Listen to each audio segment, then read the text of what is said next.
আসসালামু আলাইকুম। প্রিয় দর্শক, অন্য মঞ্চের আলাপ চাইতায় আপনাদের সকলকে আমন্ত্রণ জানাচ্ছি।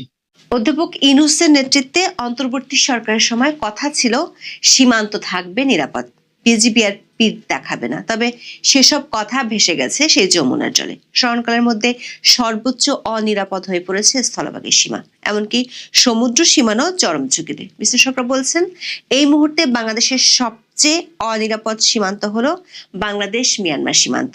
সেখানে প্রতি মাসে অপহৃত হচ্ছে বাংলাদেশের জেলেরা। তাদের উদ্ধারে সরকারের তৎপরতা দূরের কথা, দিনে দিনে পরিণত হচ্ছে গা সওয়া ঘটনায়।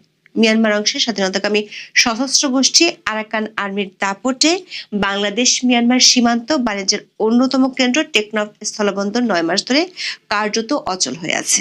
তাদের পুঁতে রাখা ল্যান্ডমাইনে বিজিবি আর বেসামরিক নাগরিকদের জন্য ঝুঁকিপূর্ণ হয়ে উঠেছে। প্রতি মাসেই ওপার থেকে ছোড়া গুলি এসে লাগছে বাংলাদেশিদের গায়ে। প্রশ্ন হলো, অন্তর্বর্তী সরকারের জাতীয় নিরাপত্তা উপদেষ্টা খলিলুর রহমান যে আরাকান আর্মিকে ভালোবেসে কোলে তুলেছিলেন, তারা কাঁদবে সীমান্তে বাংলাদেশের মাথায় উঠল কিভাবে?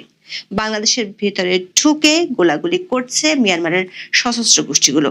বুক দেখানোর নির্দেশ পাওয়ার পরও বাংলাদেশের সীমান্তরক্ষী বাহিনী শুধু বিবৃতি দিচ্ছে, চোখে চোখ রেখে কথা বলার হুঙ্কার মেঠো বক্তব্যের উত্তাপ ছড়ালো দেশের সবগুলো সীমান্ত হয়ে পড়েছে অরক্ষিত।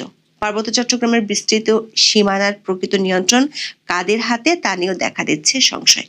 নতজানু সরকারি নীতি বিপন্ন করে তুলছে সীমান্ত প্রশাসনকেও। নিরাপত্তাহীনতায় ক্ষুব্ধ বাংলাদেশিরা নামছেন রাস্তায়, সাথে অস্থিতিশীল হয়ে উঠেছে রোহিঙ্গা ক্যাম্পগুলো। এমন নজিরবিহীন দৃশ্যের মধ্যে শীতনিদ্রা ভর করেছে ম্যাজিক মানের সরকারের। বিস্তারিত জানতে চলুন যাওয়া যাক বিশ্লেষণে। বাংলাদেশের 3 দিকে ভারতের সাথে আর একদিকে মিয়ানমারের সাথে সীমান্ত আছে। বঙ্গোপসাগরে তেল গ্যাস খোঁজার স্বপ্ন দেখা অন্তর্বর্তী সরকারের আমলে মিয়ানমার সীমান্তে সাধারণ বাংলাদেশি থেকে সীমান্তরক্ষী বাহিনী বিজিবিও নিরাপদ নাই। মিয়ানমার সীমান্তে গোলাগুলি নিয়মিত ঘটনায় পরিণত হয়েছে। সবশেষ 11ই জানুয়ারি ঘটে ভয়াবহ ঘটনা। সীমান্তের উপার থেকে আসা গুলিতে টেকনাফে বাংলাদেশি এক শিশু গুরুতর আহত হয়। শুরুতে শিশুটি মারা গেছে বলে খবর ছড়িয়ে পড়ে। এরপর বিক্ষুব্ধ জনতা নিরাপত্তার দাবিতে টেকনাফ কক্সবাজার সড়ক অবরোধ করেন। ছড়িয়ে পড়া ভিডিওতে দেখা যায় স্থানীয়রা বিজিবি এবং সেনাবাহিনীর নিষ্ক্রিয়তায় ক্ষোভ জানিয়ে স্লোগান দিচ্ছেন। পরে জানা যায় গুলিবিদ্ধ শিশুটিকে গুরুতর অবস্থায় ভর্তি করা হয়েছে চট্টগ্রাম মেডিকেল কলেজ হাসপাতালে।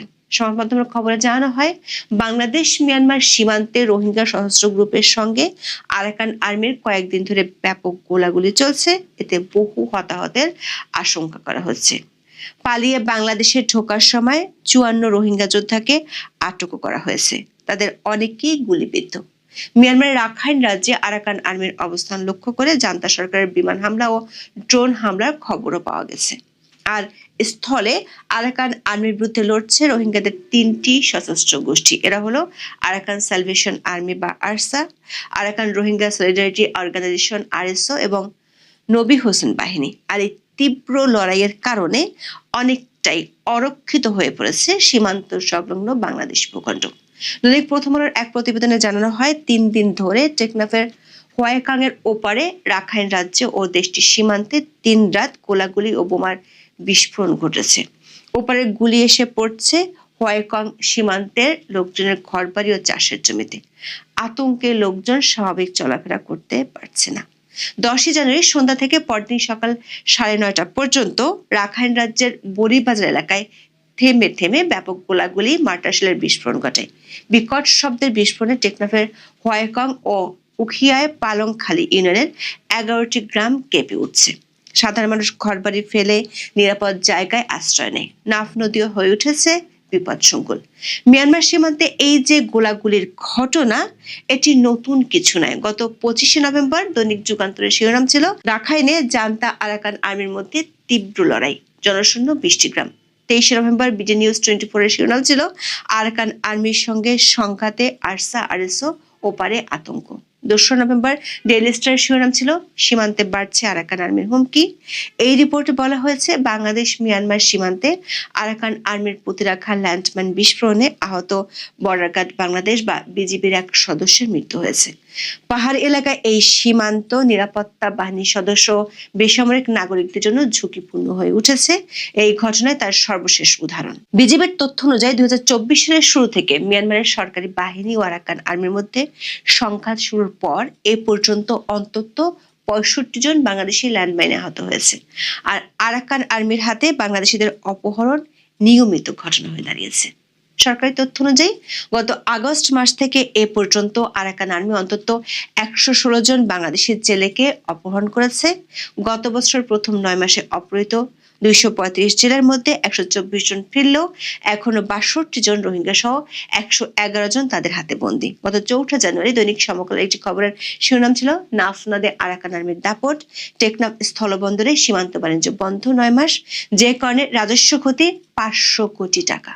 দর্শক, 2024 সালে মিয়ানমারের বিদ্রোহী গোষ্ঠীগুলো জান্তা সরকারের বিরুদ্ধে যে বিপুল সফলতা অর্জন করেছিল, আরাকান আর্মির রাখাইন বিজয় সেই সামগ্রিক অংশ ছিল। বিবিসি বলছে তখন মিয়ানমারের সামরিক বাহিনীর বিরুদ্ধে 3টি সশস্ত্র গোষ্ঠীর যে ব্রাদারহুড অ্যালায়েন্স গড়ে উঠেছিল তার একটি হচ্ছে আরাকান আর্মি।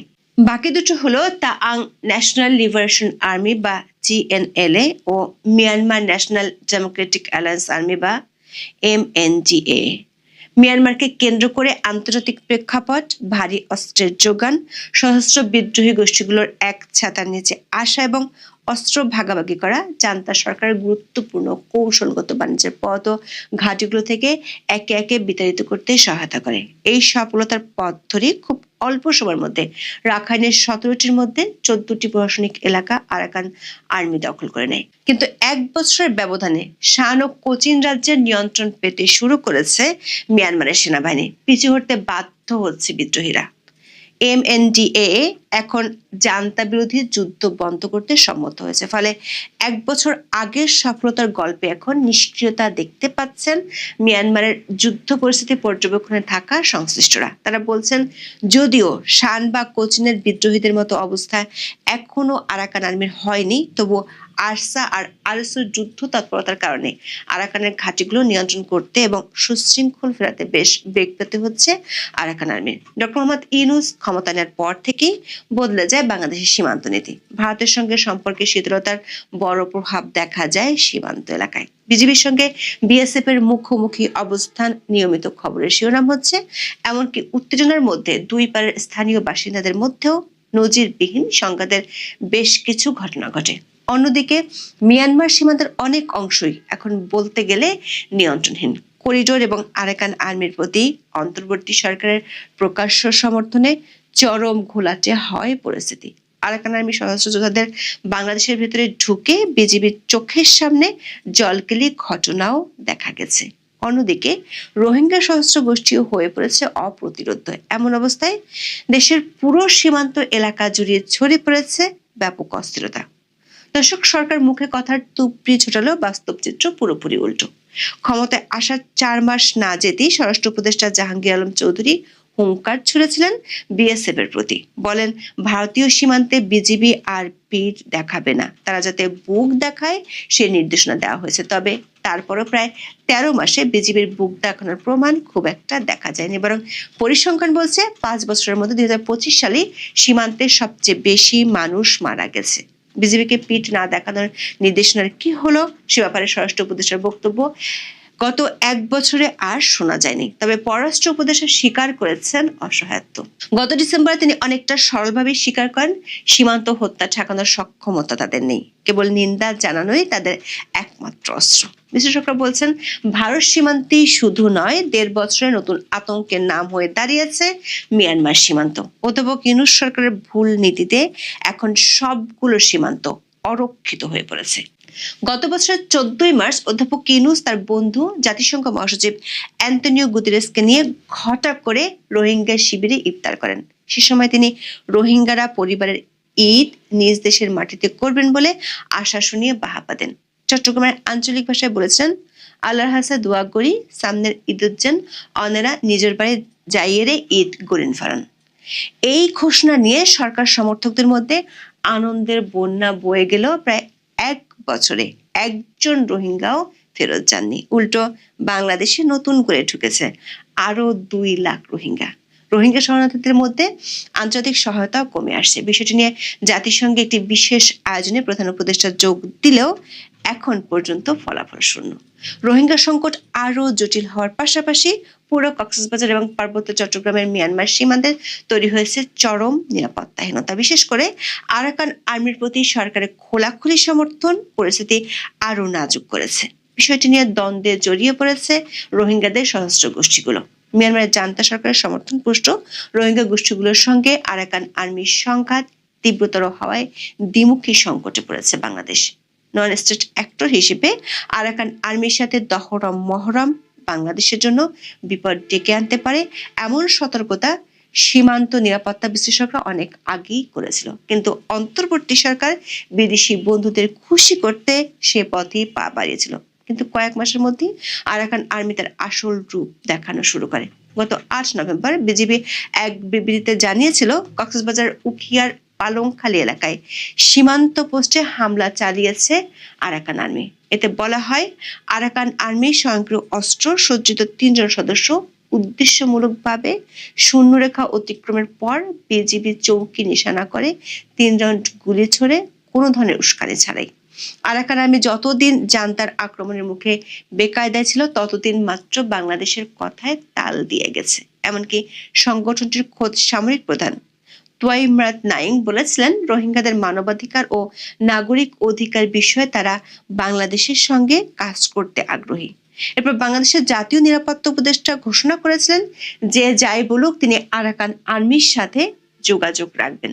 তারপর থেকে মানবিক করিডোর নিয়ে কতটা জল ঘোলা হয়েছে সেটা সবারই জানা, কিন্তু তার এমন যোগাযোগ রক্ষা সত্ত্বেও আরাকান আর্মির প্রধান সম্প্রতি ইরাবতী ম্যাগাজিনকে দেওয়া সাক্ষাৎকারে রোহিঙ্গাদের শত্রু এবং বাংলাদেশকে প্রতিপক্ষ আখ্যা দিয়েছেন। আরাকান আর্মির প্রধান তুন মায়াত নাইং অভিযোগ করে বলছেন, আরসা ও আরসুর হামলার পেছনে বাংলাদেশি কর্মকর্তাদের মদত রয়েছে। যদি এ ধরনের অভিযোগকে বিভ্রান্তিকর বলছে বাংলাদেশের সীমান্ত রক্ষা বাহিনী বিজিবি। দর্শক, সীমান্তের উপরের ঘটনাকে 1.5 বছরে বিভিন্নভাবে প্রশ্রয় দেওয়ার অভিযোগ রয়েছে অন্তর্বর্তী সরকারের বিরুদ্ধে। বিশেষ করে আরাকান আর্মির প্রতি সমর্থন ছিল অনেকটা ওপেন সিক্রেটের মতো বিষয়। সরকার বেশ কয়েকজন উপদেষ্টাও বিভিন্ন সময় বিষয়টি স্বীকার করেন। এই প্রকাশ্য অবস্থান মিয়ানমার সীমান্তের জটিল পরিস্থিতির মধ্যে বাংলাদেশকেও জড়িয়ে ফেলেছে। আরাকান আর্মিকে সমর্থনের বিষয়টি নিয়ে প্রচন্ড ক্ষোভ তৈরি হয়েছে রোহিঙ্গা সশস্ত্র গোষ্ঠীগুলোর মধ্যে।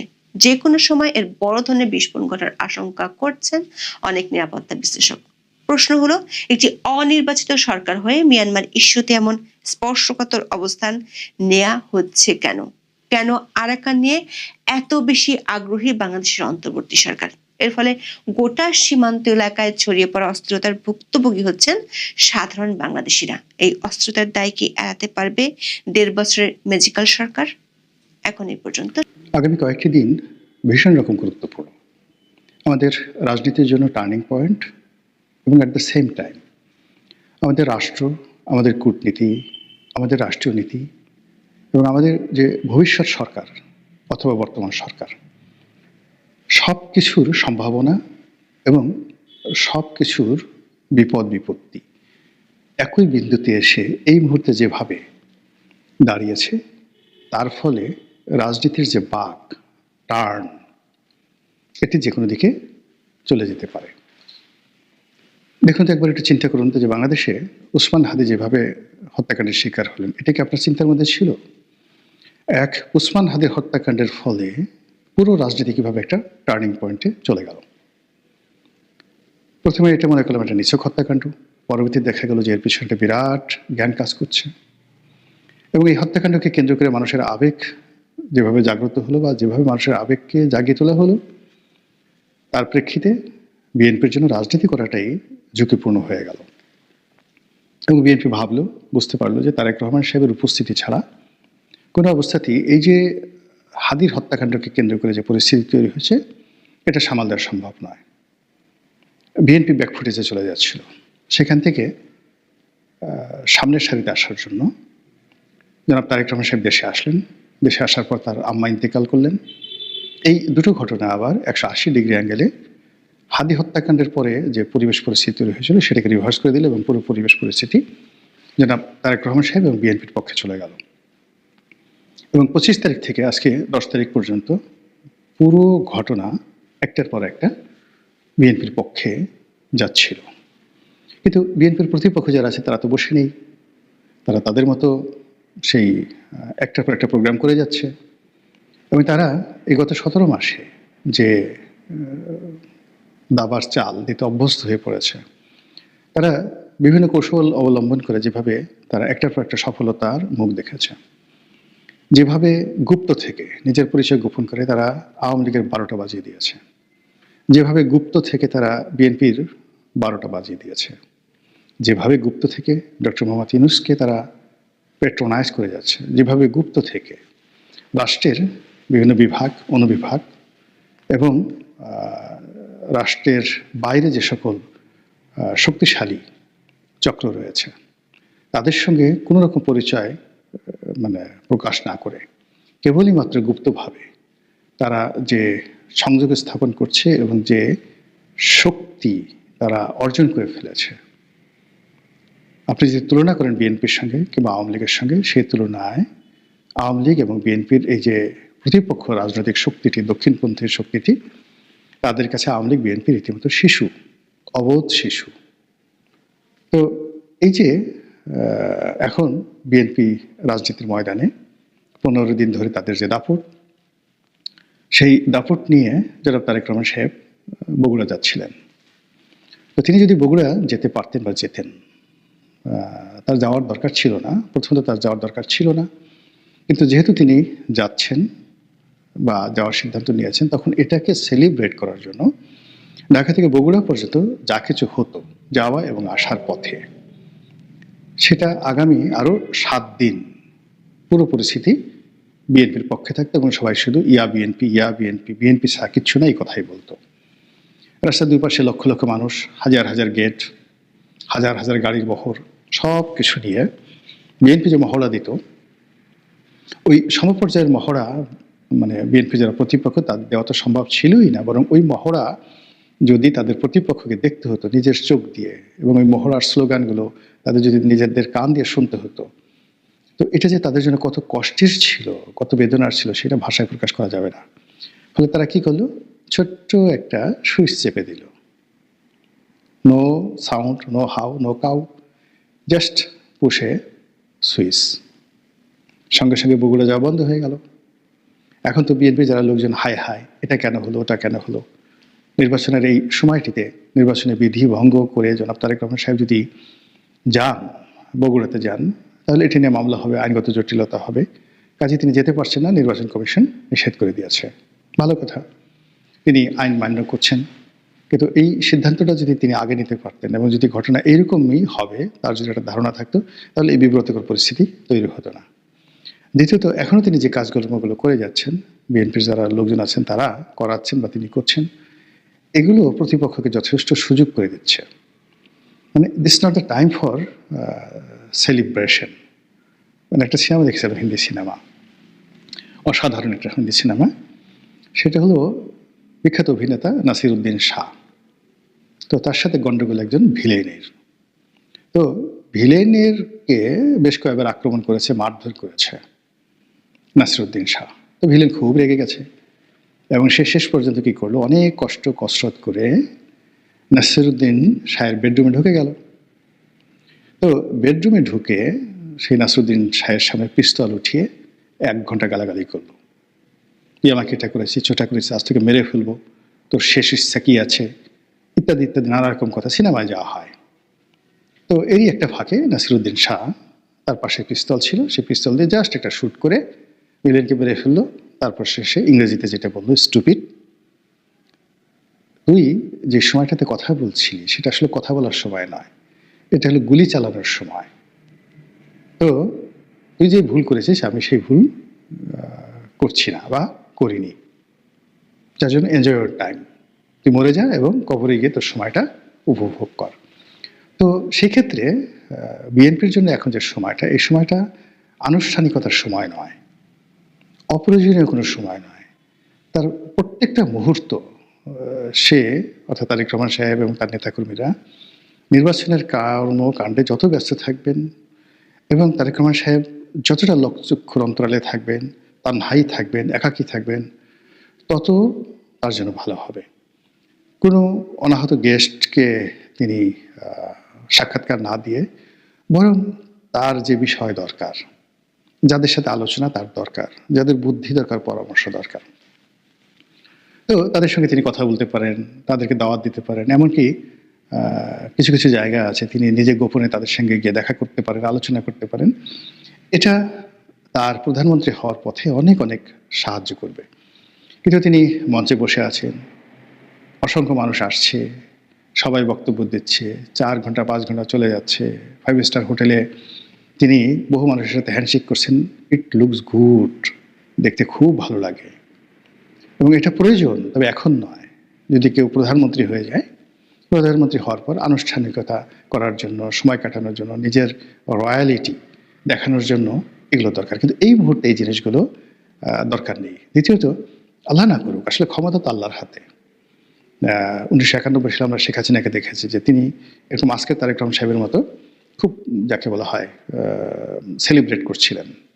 দলে দলে লোক তার সঙ্গে দেখা করছিল এবং সবাই মনে করেছিল যে শেখ হাসিনা এবং আওয়ামী লীগ ক্ষমতায় আসছে, কিন্তু নিয়তির কি বিধান, ক্ষমতায় চলে আসলো বিএনপি। এখন কোনো কারণে যদি আগামীতে বিএনপি ক্ষমতায় না আসে, কোনো কারণে যদি নির্বাচন পিছিয়ে যায়, একটু দেরি হয়, মানে এটা যে তারেক রহমান সাহেব এবং বিএনপির জন্য কতটা প্রলয়ঙ্কারী হবে, কতটা মারাত্মক ঘূর্ণিঝড় হবে, কতটা মরুঝড় সাইমুম হবে, এটা এই মুহূর্তে কল্পনাও করা যাচ্ছে না। অথচ সেই কাজগুলি এখন করা হচ্ছে। আর মূল ব্যাপার হলো যে ধরুন আমি একটা ফ্যামিলি গ্যাদারিং করলাম, যারা আমাকে ভালোবাসে।